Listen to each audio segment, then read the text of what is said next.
चाणक्य ने कहा था कि इंसान को ज्यादा सीधा भी नहीं होना चाहिए, क्योंकि अगर हम जंगल में जाकर देखें तो जान पाएंगे कि सीधे पेड़ काट दिए जाते हैं जबकि टेढ़े मेढ़े पेड़ छोड़ दिए जाते हैं। तो आज की हमारी वीडियो भी इसी बारे में है कि ज्यादा अच्छा बना बुरा क्यों होता है और आखिर क्यों एक अच्छा इंसान हमेशा दुखी और परेशान रहता है। तो ये सब हम जानेंगे एक कहानी के माध्यम से।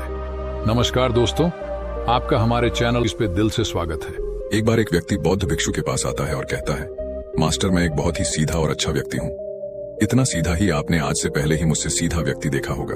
मैं हमेशा ही सबकी मदद करने की कोशिश करता है, सबको खुश रखने की कोशिश करता हूँ, लेकिन सब मेरा फायदा उठाते हैं, मेरा मजाक बनाते हैं और कोई भी मुझे गंभीरता से नहीं लेता। यहाँ तक कि मेरे घर वाले भी मेरी इज्जत नहीं करते और न ही घर के किसी महत्वपूर्ण काम में मेरी राय लेते, जबकि अपने दोनों भाइयों की तुलना में मैं सबसे ज्यादा काम भी करता हूँ, पर वालों की बात भी मानता हूँ, माँ बाप की सेवा भी करता हूँ और घर के सभी लोगों को खुश रखने की कोशिश करता हूँ। लेकिन मेरी भावनाओं को कोई भी नहीं समझता, सब मेरा फायदा उठाते हैं। आखिर मेरे साथ ही ऐसा क्यों होता है? व्यक्ति की पूरी बात ध्यान से सुनने के बाद बौद्ध भिक्षु बोली, किसने कहा कि तुम एक सीधे और अच्छे व्यक्ति हो? असल में तुम एक अच्छे व्यक्ति होने का दिखावा कर रहे हो। ये सुन उस व्यक्ति को बुरा महसूस हुआ, लेकिन वो फिर भी बौद्ध भिक्षु की बात सुनता रहा। बौद्ध भिक्षु ने उससे पूछा, अच्छा बताऊं कि तुम हर व्यक्ति की मदद क्यों करना चाहते हो? क्यों तुम सबको खुश रखने की कोशिश करते हो? व्यक्ति ने कहा, ताकि सामने वाला मुझे भी खुश रखे, मेरी बात माने, मेरी इज्जत करे, मेरी भावनाओं को समझे और मुझे एक अच्छा इंसान माने। बौद्ध भिक्षु ने कहा, बस यही तुम्हारी समस्या है कि तुम दूसरों को खुश रखने का प्रयास कर रहे हो ताकि वो भी तुम्हें खुश रखे। तुम अपनी खुशी दूसरों के अंदर ढूंढ रहे हो। तुम दूसरों की नजरों में अच्छा और खुद की तारीफ सुनने के लिए सामने वाले की जी हुजूरी कर रहे हो और फिर उम्मीद कर रहे हो कि सामने वाला भी तुम्हारे साथ ऐसा ही व्यवहार करेगा। तो ऐसा नहीं होता, क्योंकि कोई भी ऐसे व्यक्ति को गंभीरता से नहीं लेता जो लोगों की हर बात में हाँ में हाँ मिलाता है। अब मैं तुम्हें कुछ ऐसी आदतें बताता हूँ तो तुम और तुम्हारे जैसे खुद को अच्छा मानने वाले लोगों के अंदर होती हैं। पहली आदत, खुद को अच्छा मानने वाले लोग ये दिखाने की कोशिश करते हैं कि वो लोगों का ध्यान रखते हैं।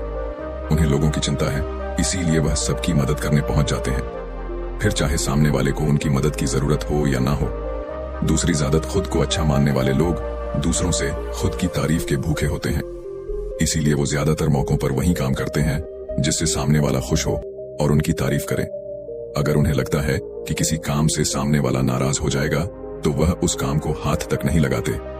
तीसरी आदत, खुद को अच्छा मानने वाले लोगों को लगता है कि उन्हें अपनी कमियों और कमजोरियों को दूसरे लोगों से छुपाना चाहिए, क्योंकि उन्हें लगता है कि अगर दूसरों को उनकी कमियों और गलतियों के बारे में पता चल गया तो लोग उनका मजाक बनाएंगे, उनकी बेइज्जती करेंगे, उन पर गुस्सा होंगे और उन्हें एक कमजोर व्यक्ति मानेंगे। चौथी आदत, अच्छे लोग खुद की जरूरतों, खुद की प्राथमिकताओं को सबसे ऊपर रखने से डरते हैं, क्योंकि उन्हें लगता है कि ऐसा करने से ही दूसरे लोग उन्हें स्वार्थी समझेंगे और फिर वो लोगों की नजरों में एक अच्छे इंसान नहीं रह जाएंगे।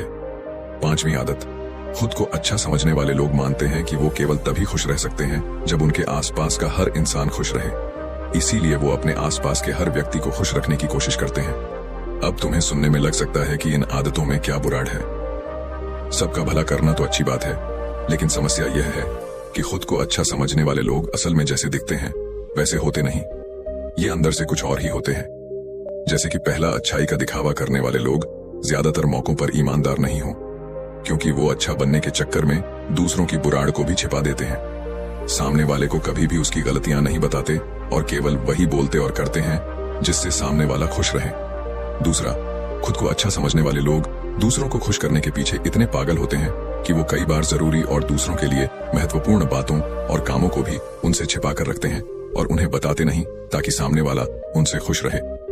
तीसरा, अच्छे लोग अपनी जरूरतों और कामों को महत्व नहीं देते, इसीलिए ये दूसरों से सीधे अपना काम करवाने से घबराते हैं, जिसकी वजह से ये दूसरे लोगों के साथ चालाकी करने की कोशिश करते हैं, अपने जरूरी कामों को करवाने के लिए भी, जैसे कि सामने वाले की चापलूसी करना या फिर उसके किसी काम के बहाने अपना काम भी कर लेना। चौथा, खुद को अच्छा मानने वाले लोग केवल पानी की उम्मीद से ही कुछ देते हैं। यह इस बात का दिखावा तो करते हैं कि यह लोगों की मदद करना चाहते हैं, लेकिन यह मदद सिर्फ इसीलिए करते हैं ताकि सामने वाला उनकी तारीफ करे, इन्हें अच्छा इंसान समझे और जरूरत पड़ने पर इनकी भी मदद करे। लेकिन अगर इन्हें मदद के बदले मदद नहीं मिलती तो ये गुस्सा हो जाते हैं, सामने वाले से अंदर ही अंदर नफरत करने लगते हैं और उससे बदला लेने का मौका ढूंढने लगते हैं। पांचवा, खुद को अच्छा दिखाने वाले लोग दूसरों को ना नहीं बोल पाते, उन्हें मना नहीं कर पाते और दूसरों के काम करने के चक्कर में ये अपने और अपने परिवार के जरूरी कामों को भी पूरा नहीं कर पाते। छठा, अच्छे लोगों को लगता है ये सभी उन्हें पसंद करें, सभी इनसे प्यार करें, जिससे दूसरे लोगों को इनका दोस्त बनने या इनके साथ संबंध रखने में दिक्कत होती है, क्योंकि यह हर किसी के सबसे पसंदीदा इंसान बनना चाहते हैं। ये सारी बातें सुनने के बाद उस व्यक्ति ने बौद्ध भिक्षु से कहा, तो आपके कहने का मतलब है कि हम एक अच्छे इंसान न बने बल्कि एक बुरे इंसान बन जाए और लोगों को फायदा उठाए। बौद्ध भिक्षु ने कहा, नहीं, मैं तुम्हें बुरा इंसान बनने के लिए नहीं कह रहा, लेकिन हाँ, तुम्हें बहुत सीधा इंसान भी नहीं बनना। अब मैं तुम्हें बताता हूं कि एक व्यक्ति को कैसा इंसान बनने का प्रयास करना चाहिए। दोस्तों, इंसानी स्वभाव और उसकी अच्छाई व बुराई के बारे में अगर सबसे ज्यादा किसी ने बात की है तो वो है अखंड भारत के निर्माता, राजनीति के महापंडित आचार्य चाणक्य, जिन्होंने अपनी किताब चाणक्य नीति में इंसानी स्वभाव और दुनिया भर की तमाम चीजों के बारे में विस्तार से चर्चा की है। वो इतने बड़े ज्ञानी और दूरदृष्टा थे कि आज हजारों साल बाद भी उनके द्वारा कही गई एक एक बात हमारे जीवन में पूरी सटीकता के साथ लागू होती है। बौद्ध भिक्षु ने कहना शुरू किया, तुम्हें एक सीधा या दूसरों की नजरों में अच्छा इंसान बनने की तुलना में एक सुलझा हुआ इंसान बनने का प्रयास करना चाहिए। एक सुलझा हुआ इंसान वो होता है जिसे सबसे अच्छा इंसान बनने का कोई शौक नहीं है। वो जैसा है वैसा ही खुद को पसंद करता है। वो जानता है कि वो एक इंसान है और उसमें बहुत सी कमियां हैं और वह अपनी कमियों को स्वीकारता भी है। एक सुलझा हुआ इंसान ये भी अच्छे से जानता है कि उसकी और उसके परिवार की कुछ महत्वपूर्ण जरूरतें हैं जिन्हें उसे ऊपर रखना होगा, वरना उसके साथ साथ उसके परिवार का जीवन भी परेशानियों में पड़ जाएगा। हो सकता है कि उसकी ऐसी सोच की वजह से उसके आसपास के लोग, उसके मित्र या रिश्तेदार उससे नाराज हो जाए, लेकिन वो इसे भी स्वीकारता है। यहाँ पर बात स्वार्थी होने की नहीं बल्कि जीवन की सच्चाई को स्वीकारने की है, क्योंकि तुम बुद्ध नहीं हो गए हो कि तुम्हारी कोई इच्छा ही नहीं है, किसी से कोई उम्मीद नहीं है या कोई जरूरतें शेष नहीं रही।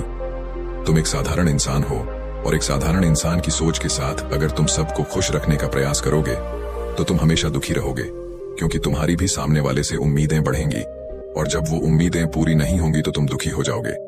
इसीलिए जो इंसान ये कहता है कि मैं सबकी मदद करूंगा, सबको खुश रखूंगा और मुझे बदले में किसी से कुछ भी नहीं चाहिए, यहाँ तक कि अपनी तारीफ भी नहीं, तो पहले उस इंसान को बुद्धत्व प्राप्त कर लेना चाहिए, क्योंकि एक आत्मज्ञान को प्राप्त व्यक्ति ही किसी से कोई उम्मीद नहीं रखता। पर क्योंकि आत्मज्ञान को प्राप्त करना सबके बस की बात नहीं है, इसीलिए तुम्हें इस जीवन के सत्य को स्वीकारना होगा और खुद को शोषण का शिकार वह दुखी होने से बचाने के लिए एक सीधा इंसान बनने की बजाय एक सुलझा हुआ इंसान बनने का प्रयास करना होगा। अब मैं तुम्हें बताता हूं कि एक सुलझे हुए इंसान में क्या क्या विशेषताएं होती हैं। पहली विशेषता, ये अपनी और अपने चाहने वालों की जरूरतों को ऊपर रखते हैं। इसका मतलब यह नहीं है कि ये लोग दूसरों की जरूरतों को कम समझते हैं या फिर दूसरों को गिराकर खुद ऊपर बढ़ने की कोशिश करते हैं, बल्कि इसका मतलब यह है कि ये लोग दूसरों की फालतू जरूरतों के लिए तब तक उपस्थित नहीं होते जब तक कि इनकी खुद की महत्वपूर्ण जरूरतें पूरी ना हो जाएं। हालांकि अगर कोई इंसान सच में मुसीबत में फंसा हुआ है और उसे इनकी सहायता की सख्त जरूरत है, तभी अपने महत्वपूर्ण कामों को पीछे रखकर भी उसकी सहायता के लिए उपस्थित हो जाते हैं और ये अपने से कमजोर और जरूरतमंद लोगों की भी अपनी हैसियत के अनुसार सहायता करने के लिए तैयार रहते हैं। ये बस अपना बेवजह शोषण नहीं होने देते और इस बात पर भरोसा रखते हैं कि अगर इन्हें सच में किसी की सहायता करनी है तो पहले इन्हें उसकी सहायता करने के लायक बनाना होगा और लायक वो सक्षम बनने के लिए इन्हें अपनी जरूरतों का भी ध्यान रखना होगा, क्योंकि अगर एक इंसान खुद ही बहुत ज्यादा बीमार है तो फिर वो दूसरे बीमार व्यक्ति की सेवा कैसे कर सकता है। एक सुलझा हुआ इंसान इस बात को मानता है कि हर इंसान की अपनी कुछ जरूरतें और इच्छाएं होती हैं जिसका उसे ध्यान रखना चाहिए, लेकिन खुद को अच्छा दिखाने वाला इंसान हमेशा यह दिखाने की कोशिश करता है कि उसकी अपनी कोई जरूरतें या इच्छाएं नहीं है, इसीलिए वो हमेशा दुखी रहता है। दूसरी विशेषता, एक सुलझा हुआ इंसान इस बात को अच्छे से जानता है कि वो अपने आसपास के हर इंसान को कुछ नहीं रख सकता, इसीलिए वो केवल उसी इंसान को खुश रखने का प्रयास करता है जो उसके लिए मायने रखते हैं, जो सच में उससे प्यार करते हैं, उसकी परवाह करते हैं। लेकिन अगर उसकी बहुत कोशिश करने के बाद भी सामने वाला उससे दूरी बनाने का प्रयास करता है, उससे खुश नहीं रहता या फिर उसके साथ सहज महसूस नहीं करता, तो फिर एक सुलझा हुआ इंसान ऐसे व्यक्ति से दूरी बनाने से भी पीछे नहीं हटता, फिर चाहे वो उसका कोई परिवारजन, सगा संबंधी या फिर मित्र क्यों ना हो, क्योंकि वो किसी की जबरदस्ती नहीं कर सकता, सिर्फ उसे खुश रखने या सामने वाले की नजरों में अच्छा इंसान बनने के लिए। इस तरह वो खुद को बेवजह दुखी होने से बचा लेता है। लेकिन जो अच्छा होने का दिखावा करते हैं वो सबको खुश करने के चक्कर में अपने जीवन के सबसे महत्वपूर्ण इंसान को ही दुखी कर बैठते हैं, जो कि वो खुद हैं। तीसरी विशेषता, एक सुलझा हुआ इंसान वैसा जीवन जीने का प्रयास करता है जैसा वो जीना चाहता है। वो सिर्फ किसी दूसरे को खुश करने के लिए अपने जीने का तरीका नहीं बदलता।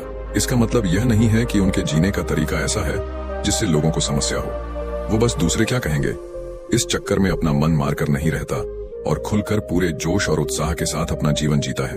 उसे अपनी पसंद नापसंद पता होती है, इसीलिए वो वही करता है जिसमें उसे खुशी मिलती है।